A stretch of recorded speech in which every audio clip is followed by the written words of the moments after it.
Hey again, everyone. Thanks for coming back to learn more about personal finance and the journey towards true wealth. We're almost done with the basic curriculum. These are the things that I feel like it would be good for everyone to know at least something about when managing your own finances.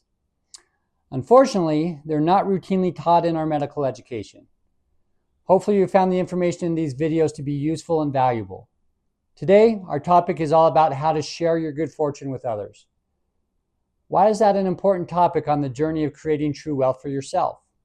Well, let's quickly review this slide about what it means to be wealthy. The very last checkpoint is about giving back. When we have the ability to share with others and no longer have to be concerned with just our own financial security, that is when we can truly feel wealthy. Here's the final look at the list of milestones that we've been checking off for the last dozen or so lectures. We're on the last one. Keep in mind that these are not necessarily done in order, but rather can and should be done simultaneously. In other words, you don't have to wait until you're financially independent to be charitable with others. In fact, I believe that giving some of what you have to others along the way will lead you more quickly to becoming financially secure and generally happier. This is the last content lecture in the basic series. I'll probably do a final wrap-up video, but we'll take this opportunity as well to thank you for sticking with me to the end. If it has helped you, please share it with your friends and colleagues. All right, let's get going. First, I want to talk about the why of charitable giving. Why give away some of the stuff that it took us so much effort to earn, save, and invest? Forgive the cultural reference, but I'm recording this video during the week of Christmas. Whether or not you're religious, Christmas is a time when many people exchange gifts with each other and generally try to think about others, maybe more than the rest of the year. How do you feel when you give someone else a heartfelt gift? Pretty good, right? It's rewarding to see someone else receive some joy and happiness from your simple act. Now maybe take that same feeling and put it on a larger scale, where you're really making a big difference in someone else's life, or where you support an organization who is making a difference in thousands or even millions of lives. When you have extra money that you can use to make life better for others, you are wealthy. I like the image in this slide, the image of open hands. I contrast that with how I imagine the hands of Scrooge from Charles Dickens' A Christmas Carol. Do you envision those hands as being open? No, they are grasped tightly around his money. And the problem with grasping tightly to your own money is that your hands are not open to receive from others as well. I strongly feel that when we give, we receive so much more in return. It may not be financial, although sometimes it is, but it may be something more valuable, like new or improved relationships, joy from seeing others succeed, and a general feeling of well-being for yourself. If you are religious, this may be seen as a blessing from God. If you are not, you can call it good karma. But I believe that it is a true principle that has been tested time and time again. As a religious person myself, I learned this from an early age by paying tithing as part of my religious tradition. But I have found it interesting that over and over when you read about personal finance books from the so-called financial gurus, they talk about the importance of giving back on their own path to success. If you don't believe it works, or that being charitable can make your life better, just give it a try and see what happens. At the very least, and not the reason I consider giving to others to be important, but you do get a tax break on money that you give to qualified charities. So if that is your only motivation, it's a start. So what are some ways that I can give? It doesn't have to be money. Giving money is often the easier way. If you don't have a lot of money, or you are now financially secure and have control over your time, volunteering your time and expertise to a charitable cause is a great act of service. There is great value and reinforcement in directly seeing the benefit of your efforts. You are getting your hands dirty in service of others. Since time may be your most valuable commodity, hands-on service is a great gift. It's even greater if you can use your experience and expertise that would otherwise cost an organization a lot of money in a way that helps further their mission of helping others. Another option of giving is a direct financial gift to someone who you love or who you know could really use some assistance. We'll talk in a minute about the tax implication of those gifts. You can also give money on behalf of someone, for example, paying someone else's medical bills to the hospital. You can give money or even assets like stocks to a qualified charity. Finally, you can give to your heirs or favorite charity from your estate after you die. These are all some of the methods that we will talk about in a little more detail in coming slides. First, let's talk about taxes. As we all are too well aware, the government is always looking for a piece of our pie. They tax us on money we make, that's income tax, money we spend, sales tax, money we save, capital gains and taxes on retirement income, and money that we set aside to transfer to the next generation, estate tax. Estate taxes are the highest of all, quickly rising to 40% of everything we have left over. Thankfully, the government doesn't start taxing your estate from the very first dollar. In fact, there's quite a generous cushion in place known as the estate tax exclusion.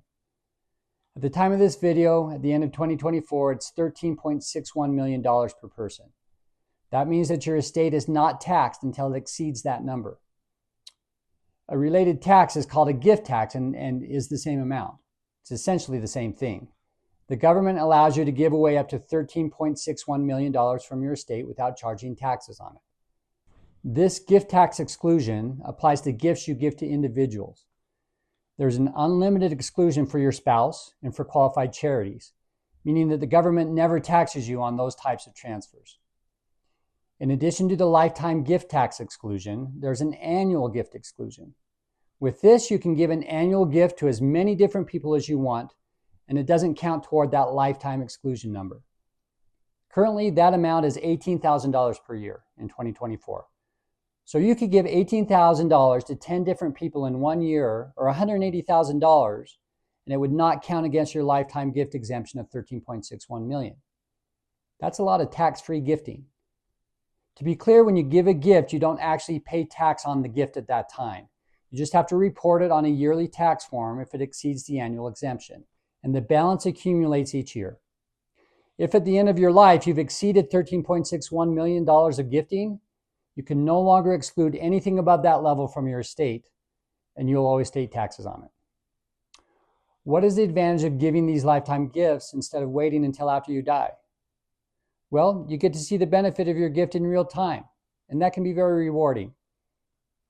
There are various mechanisms of gifting to others. Obviously, you can just give them cash, but you could also gift assets like stocks or property. You can do it through a trust and control the distribution of the gift through a trustee. If it's an irrevocable trust, it is removed from your estate since you no longer have control of that asset. If you want to maintain control, you can set up a revocable trust, which will become irrevocable upon your death, but it still counts in your estate. If the recipient is a minor, you could gift it through a custodial account like a UGMA or a UTMA, which restricts their access until they reach the age of majority, which is usually 21, depending on the state. You could set up a 529 plan to help your recipient with educational expenses. They don't have to be your relative to do this. You could set up something called a 2503B or a 2503C trust for minors, each of which has different rules to be aware of. There are also ways to give to others that do not count against your gift tax exemptions. These include paying their tuition directly to the school instead of giving cash to the individual to pay it. Likewise, you can pay their medical expenses directly to the hospital or medical provider. What about gifting to charities? If it's a qualified charity, such as a 501c3 nonprofit organization like a church or a service organization, your gift can be deducted from your federal income tax. This is a below-the-line deduction as part of an itemized tax deduction. The amount that you can deduct depends on your income, the type of gift, and the type of charity. I won't go into those rules in detail here, but it would be important to be aware of these rules if you're giving sizable amounts and expecting tax deductions. You could also set up a charitable trust and gift through that. One is called a charitable remainder trust, or a CRAT, which means that you put a chunk of money into that trust, you draw off the income that the trust generates for your personal use during a designated period of time, and then whatever is left over is gifted to your charity of choice. The other option is called a charitable lead trust, or a CLAT. This works in the opposite way.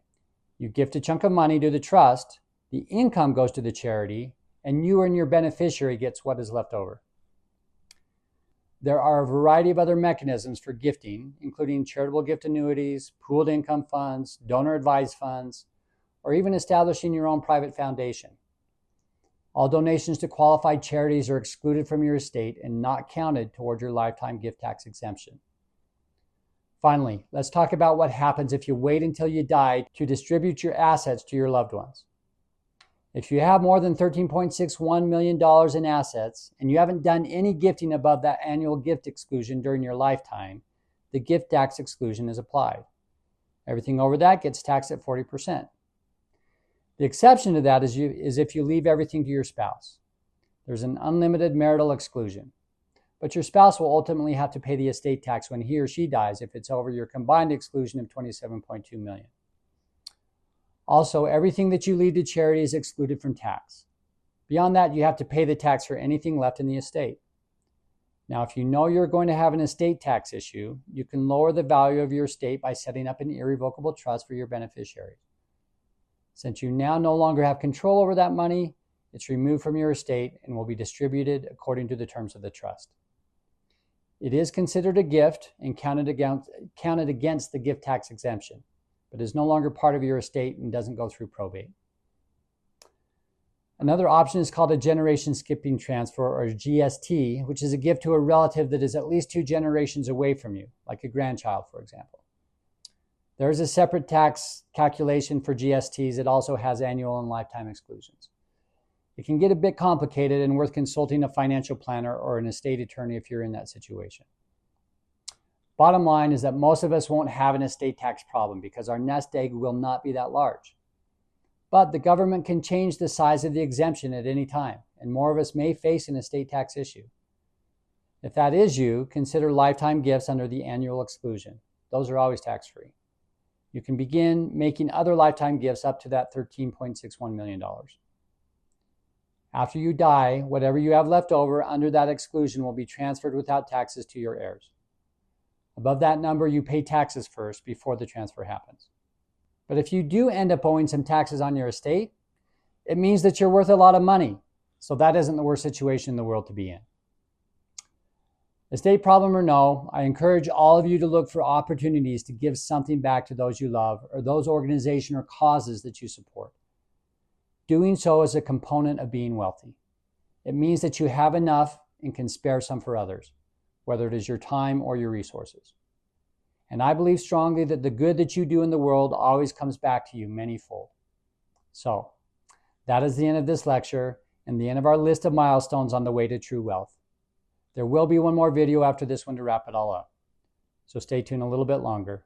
Please remember to help out the channel by clicking like and subscribe. Tell your friends. Thank you for watching. We'll see you next time.